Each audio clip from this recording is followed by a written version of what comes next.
Olha comigo o que está escrito. Acabe fez saber a Jezabel tudo quanto Elias havia feito, e como matara todos os profetas à espada. Então Jezabel mandou um mensageiro a Elias a dizer-lhe: façam-me os deuses como lhes aprouver, se amanhã, a estas horas, não fizer eu à tua vida como fizeste a cada um deles. Temendo, pois, Elias levantou-se e para salvar sua vida se foi, e chegou a Berseba, que pertence a Judá, e ali deixou o seu moço. Ele mesmo, porém, se foi ao deserto, caminho de um dia, e veio e se deitou debaixo de um zimbro, e pediu para si a morte, e disse: basta, toma agora, ó Senhor, a minha vida, a minha alma, pois não sou melhor do que meus pais. Você pode entender isso? Você pode entender Elias deprimido, com medo, fugindo. E a lição que eu quero tirar aqui é esta, irmãos, preste atenção nisso, por favor. E eu queria que você repetisse essa frase comigo. Todo líder tem os pés de barro. Você pode repetir isso? Todo líder tem os pés de barro. Cuidado para você não criar uma expectativa irreal, fictícia, acerca de um líder. Talvez as expectativas exageradas que nós tínhamos geraram no nosso coração tantos desgostos, tanto sofrimento, tantas decepções. Diz Tiago que Elias era homem semelhante a nós, sujeito às mesmas paixões, aos mesmos sentimentos, às mesmas fraquezas. Nós não podemos colocar líderes no pedestal.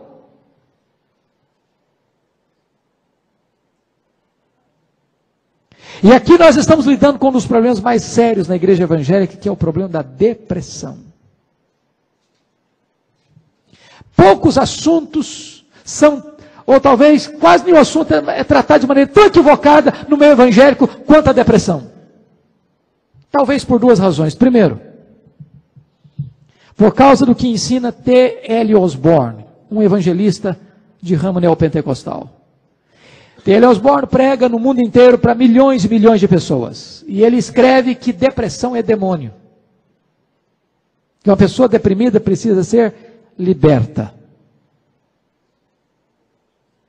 Outra razão da confusão sobre depressão vem de um teólogo de linha reformada, J. Adams, que escreve no seu livro Conselheiro Capaz que depressão é pecado. É claro que depressão pode ter a ver com demônio? Pode. Depressão é uma doença multicausal. Pode ser demônio? Pode. Se você conhece pessoas que lidaram muitos anos com feitiçaria, muitas pessoas enfrentam severas depressões por causa dessas ligações. Pode ser pecado? Pode. É só você olhar a história de Davi. Salmo 32, Salmo 38, Salmo 51, como Davi ficou profundamente deprimido ao esconder o pecado no seu coração. Mas eu quero lhe dizer que nem toda depressão tem a ver com demônio ou pecado. Um crente cheio do Espírito Santo pode ficar deprimido. Um pastor consagrado pode ficar deprimido. Depressão é uma doença.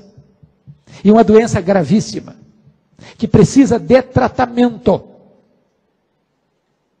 Que precisa de cuidados especiais, de médicos especiais.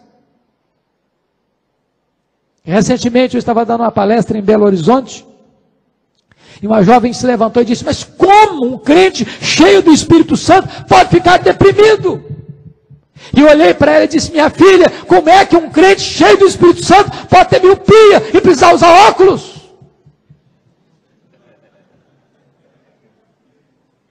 Como é que um crente cheio do Espírito Santo pode ter um problema no coração e precisar fazer uma ponte safena?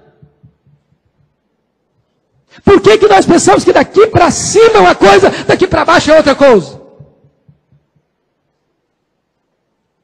O que é triste, amados irmãos, que muitas vezes uma pessoa deprimida no meio evangélico, ela é esmagada ainda mais. É porque você não tem fé, é porque você tem pecado, é porque o demônio está te perturbando a alma, é porque isso, porque aquilo. E a pessoa, em vez de ser assistida, acompanhada, cuidada, tratada, terapeutizada, ela é enterrada viva.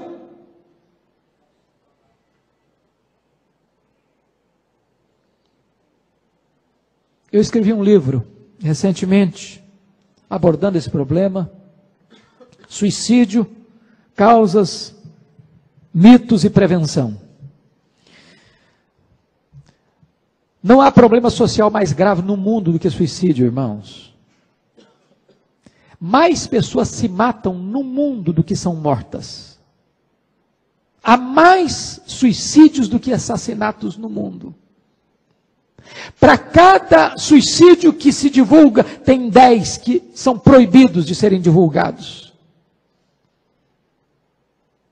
A maior causa de suicídio no mundo é depressão. E a classe que mais, hoje, a faixa etária que mais se mata é dos 14 aos 35 anos de idade. E no mundo inteiro, esse problema é tabu, exceto hoje no Japão, onde tem o maior índice de suicídio do mundo. Hoje no Japão, o suicídio é tratado preventivamente, como você trata a AIDS, como você trata doenças cardiovasculares. Se você quiser conhecer um pouco mais sobre esse assunto, há um livro secular que vale a pena todo pastor ler, O Demônio do Meio-Dia, de Andrew Solomon. Um livro de mais de 500 páginas sobre depressão. Se você quiser conhecer um livro evangélico sobre esse assunto, leia O Sorriso Escondido de Deus, de John Piper, teólogo batista americano, um homem de Deus. E nesse livro de John Piper, ele vai falar de 3 homens de Deus, David Brainerd, John Bunyan e William Cowper, que tinham terríveis crises de depressão.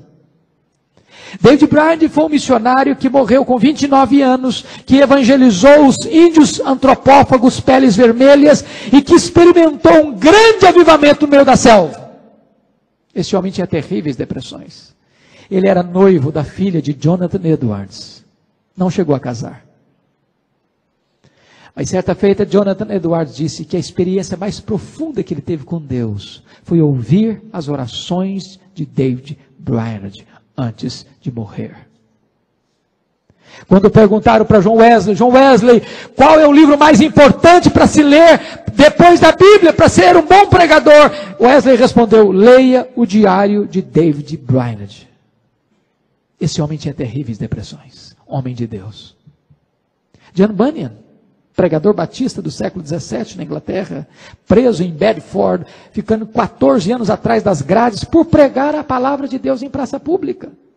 Das grades da prisão ele via sua filhinha cega, primogênita, passando privações e necessidades. E ele tinha crises terríveis e avassaladoras de depressão.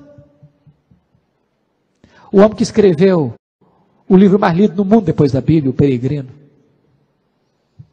William Cowper, poeta evangélico, protestante, que escreveu hinos cantados no mundo inteiro, e disse, por trás de cada providência carrancuda, esconde-se uma face sorridente. Esse homem tinha depressões tão cruéis, que ele tentou suicídio várias vezes, precisou de alguém monitorá-lo a vida inteira, para ele não se matar. Charles Haddon Spurgeon, talvez o maior pregador do século XIX, tinha crise de depressão tão terrível, que muitas vezes tinha que largar o púlpito e se refugiar numa pequena cidade para se tratar.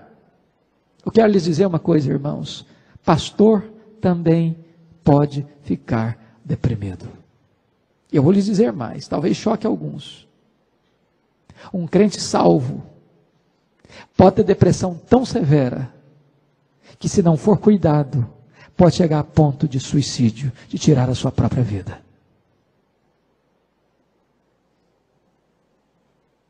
Quando uma pessoa deprimida diz, eu quero morrer, na verdade ela não quer morrer, ela quer viver. Só que a depressão leva a pessoa a uma situação de tamanho desespero, que ela não enxerga outra saída a não ser a morte. Andrew Solomon compara a depressão como, se você foi criado na roça, ou já conhece o que é a roça, aquelas plantas que crescem rente ao caule da outra e que vai sugando a outra, vai abarcando, abraçando, arrochando, matando, sufocando a outra planta. Isso é depressão. É como se você tivesse vestido uma roupa de madeira, apertada. Elias está deprimido. E por que ele está deprimido? Você vai perceber que a causa da depressão de Elias também foi variada. Primeiro, ele tirou os olhos de Deus e botou os olhos em Jezabel. Naquele momento ele pensou que a vida dele estava nas mãos de Jezabel e não nas mãos de Deus, e ele temeu. Se você pensar que a sua vida está nas mãos de homens, você teme. Se você pensar que o seu pastorado está nas mãos de homens, você teme.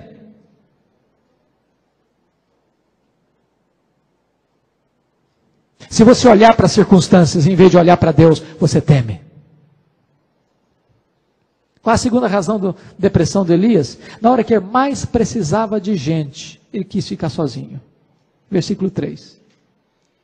A depressão nos prega essas peças. Quando você mais precisa de gente do seu lado, você quer ficar trancado num quarto escuro. Terceira razão da depressão de Elias. Ele olhou para a vida com óculos escuros. Uma pessoa deprimida é sempre uma pessoa pessimista. Ela não consegue enxergar perspectiva de vida, de saída, de alegria, de paz, de sucesso, de resposta, de solução. Ele diz, só eu fiquei, Senhor. Eu estou sozinho nessa caminhada. Eu não aguento mais. Eu quero morrer. Deus diz, não, meu filho, você não está sozinho não. Tem 7.000 ainda que não se dobraram.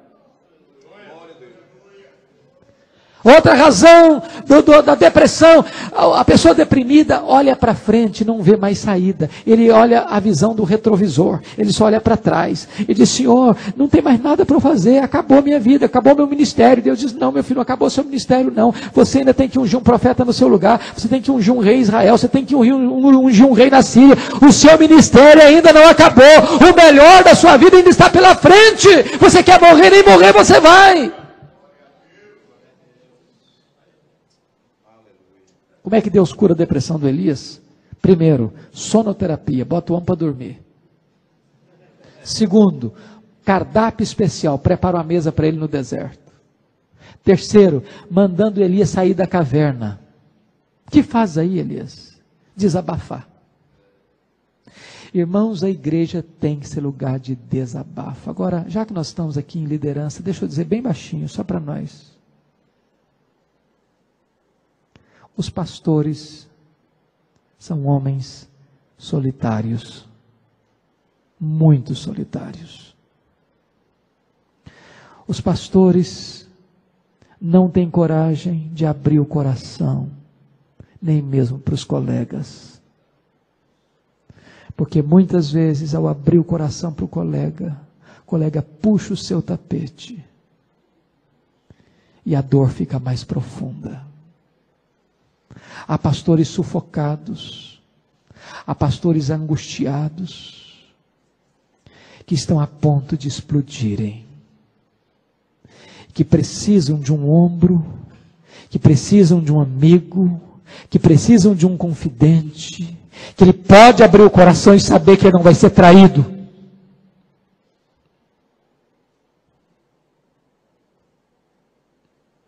De vez em quando eu encontro pastores que por um momento de fraqueza, caíram numa situação que ele não sabe sair, e pensa em muitas alternativas, inclusive o suicídio, porque não encontra um ombro a quem desabafar, a quem abrir o coração, encontra um braço e um peito amigo para dizer, venha, que eu estou com você, eu estou pronto a te ajudar, eu estou pronto a caminhar com você, para você sair desse buraco. A igreja tem que ser lugar de cura, de desabafo, de restauração.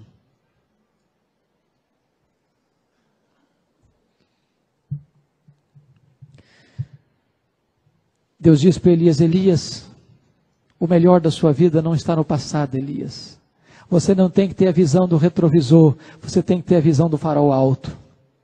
Você tem que subir nos ombros dos gigantes, porque o melhor da sua vida está pela frente. O melhor está no futuro. Amanhã vai ser melhor do que hoje. Talvez você está vivendo um vale, querido. Talvez você está vivendo um momento de crise. Talvez você está vivendo um momento de angústia no seu casamento, na sua família, no seu ministério.